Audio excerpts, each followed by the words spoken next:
Michael. Hi everybody, I'm Michael. I'm a landscape architect and environmentalist, and in today's quick tips, we're going to show you how to properly read a fertilizer label. We know this can be daunting for some of you, but don't worry, we got you covered. So, you ready to dig in? Let's grow! Before we dive into reviewing the fertilizer label, let me give you a general overview. Fertilizers are most widely sold and distributed via two types: synthetic fertilizers and organic fertilizers. Plants can't tell the difference between either one, but both fertilizer types have their advantages and disadvantages. Let me start with the synthetics. Synthetic fertilizers have an advantage in that their nutrients are readily available to the plant as soon as you apply them. But the disadvantage with using synthetic fertilizers is that if you over apply the fertilizer, you can burn the roots, and if you use a granular type, if that gets on the leaves, it can burn the leaves. Or if you apply too much fertilizer and you have a heavy rain, a lot of that excess fertilizer nutrient can get washed into a waterway and an aquifer, which can cause problems. Okay, now let's talk about organic fertilizers. They have an advantage in that they're derived from nature. Such things as rock dust, compost, worm castings, seaweed and kelp, sometimes even fish emulsions used. These are all naturally occurring, but because they are naturally occurring, they're usually not in a high concentration.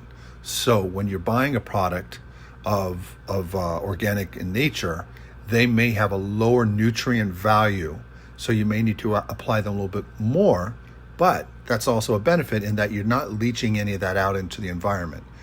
Another really cool thing about organic fertilizers is that they help develop a very cool soil food web for your plant.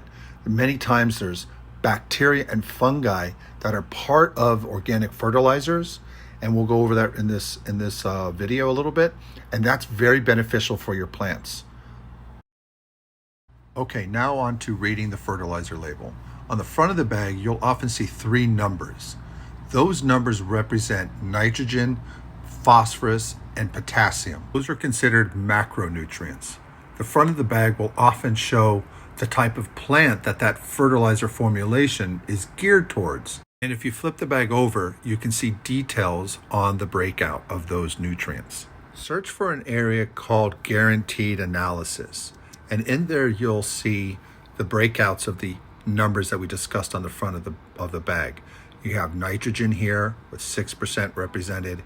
We have phosphate or phosphorus here, 8%. They interchange that word there. Or potash here, the third number, potassium, also known as potash, is at 10%. That's the 6, 8, 10 that I mentioned on the front of the bag. Now the percentages just mean that that's the percent of that nutrient within the total volume of the bag. The nitrogen has 6% of total volume, the phosphate has 8% of total volume, and the potash or potassium has 10% of total volume. And if you buy fertilizer with micronutrients, you'll also see them displayed in the guaranteed analysis as well. Things such as manganese, iron, copper, boron, and others. Those also are needed by your plant, and they're helpful to have when you're buying fertilizer.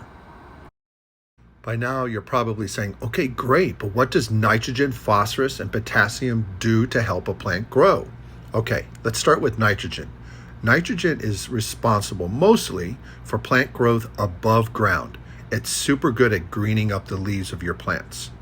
Phosphorus, on the other hand, is great at encouraging healthy root growth, but it is also great at promoting flowering and fruit production.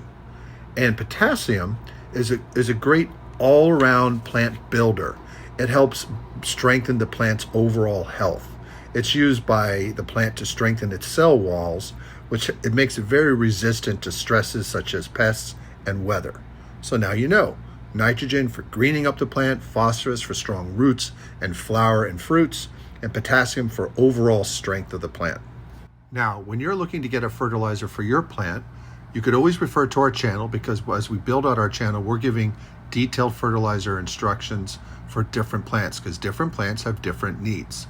But as a rule of thumb, if you're looking for a fertilizer just to green up your lawn or for a plant that doesn't flower that much and it's mostly known for its green foliage, you want that first number to be a little bit higher. You want the nitrogen to be a little bit higher. For a plant that you want to flower or to encourage flowering, you want the middle number to be a little bit higher than the other two. And for a plant that you know may be a little bit weak or needs to be hardened up for a winter, you want that last number to be pretty high. If you're going to be purchasing a synthetic fertilizer, you could also look to see if they have some micros or minors. Sometimes they say plus minors on the front of the bag. That's good to have as well. Or if you're buying an organic fertilizer, look to see if they have beneficial bacteria added and fungi.